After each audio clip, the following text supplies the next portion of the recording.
Hello everyone.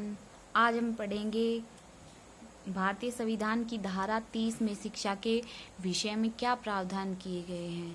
ये contemporary India and education वाली book से ही है। फर्स्ट यूनिट में इम्पोर्टेंट क्वेश्चन है, 4 मार्क्स का आ सकता है। तो लेट्स सी। देखो, भारतीय संविधान में जो धारा 30 है, आर्टिकल 30, उसमें हम मौलिक अधिकारों के बारे में पढ़ते हैं। ये अधिकार दिए गए हैं जो आर्टिकल 30 में है। सांस्कृतिक एवं शिक्षा संबंधी अधिकार उसमें से एक है। धारा 30 का संबंध इसी मौलिक अधिकारों के साथ है। धारा के 2 खंड हैं, मतलब जो आर्टिकल 13 है वो 2 पार्ट्स में डिवाइड किया गया है।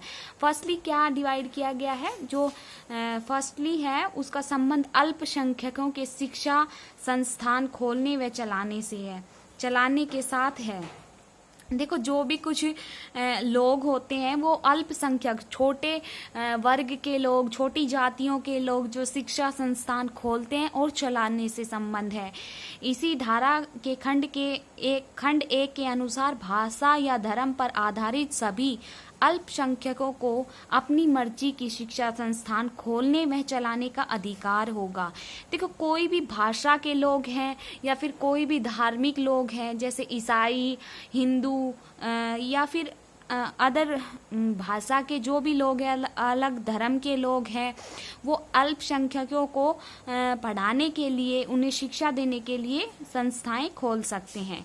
खंड 2, जो आर्टिकल 13 का फर्स्ट खंड है, उसके 2 पार्ट डिवाइड हैं।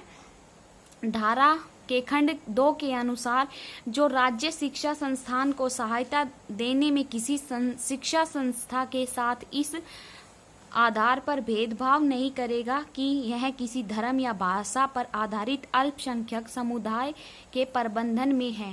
देखो, धारा के 2 खंड के अनुसार क्या बताया है कि जो भी कोई राज्य है वो शिक्षा संस्थानों में कोई सहायता देता है, पैसे देता है या फिर कोई अदर तरीके से हेल्प करता है किसी भी संस्थान में शिक्षा के लिए, तो उसमें क्या करेगा कि वो भाषा या धर्म के प्रति भेदभाव ना करे।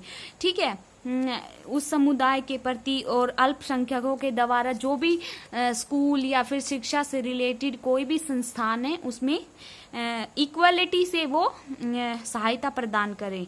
ठीक है, इस प्रकार धारा 30 का प्रथम खंड निम्नलिखित बातों पर बल देता है। वो कौन कौन सी बातें हो गई? देश के अंदर रहने वाले कुछ समुदाय भाषा या धर्म की दृष्टि से अल्पसंख्यकों की श्रेणी में आते हैं। अल्पसंख्यक एक सापेक्ष शब्द है। एक वर्ग किसी राज्य में अल्पसंख्यक हो सकता है लेकिन दूसरे राज्य में नहीं। संविधान इन समुदायों को जहां भी ये अल्पसंख्यक की श्रेणी में आते हैं अपनी शिक्षा संस्थाएं खोलने या अस्तित्व में लाने का अधिकार देते हैं। देखो, इसमें कुछ भी ज़्यादा डीपली बताया नहीं है। इसमें सिर्फ ये बताया है कि हमें जो भाषा और धर्म की दृष्टि से अल्पसंख्यकों को देश में इक्वलिटी की दृष्टि से देखना चाहिए। ठीक है, एक राज्य में अल्पसंख्यक कम अमाउंट में है और थोड़े गरीब हैं, निम्न श्रेणी में है, तो दूसरी श्रेणी में उसी जाति, उसी समुदाय के लोग उच्च श्रेणी में हैं, उनके कंपैरिजन में ऊंचे हैं। ठीक है, तो इसमें खोलना या अस्तित्व में लाने का अधिकार देता है ये संविधान। नंबर 4 पॉइंट है, ये संस्थाएं प्राथमिक, माध्यमिक या उच्च शिक्षाओं से किसी से संबंधित हो सकती हैं। उन्हें व्यावसायिक शिक्षा संस्थाएं खोलने का भी अधिकार है।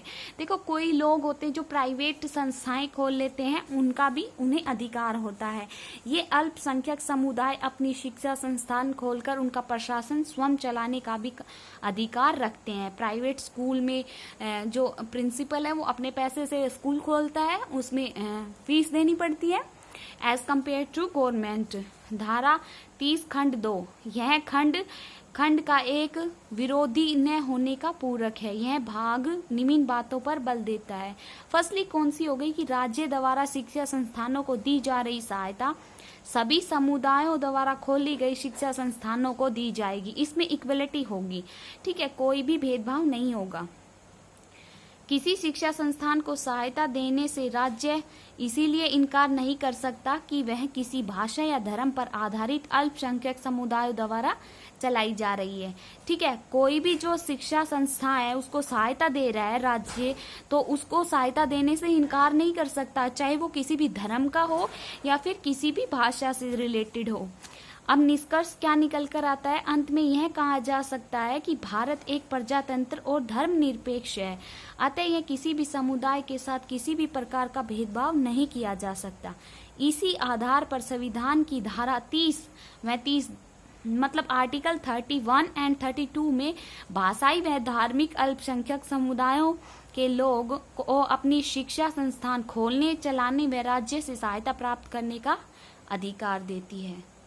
ठीक है, 4 मार्क्स में क्वेश्चन आ सकता है। आर्टिकल 13 को आप बहुत अच्छे से डिफाइन कर सकते हैं। आई होप आपको ये समझ में आया हो। तो मेरे वीडियो को लाइक कर दीजिए, चैनल को सब्सक्राइब कर दीजिए और कमेंट करके मेरे को ज़रूर बताइए वीडियो आपको कैसी लगी। Thank you.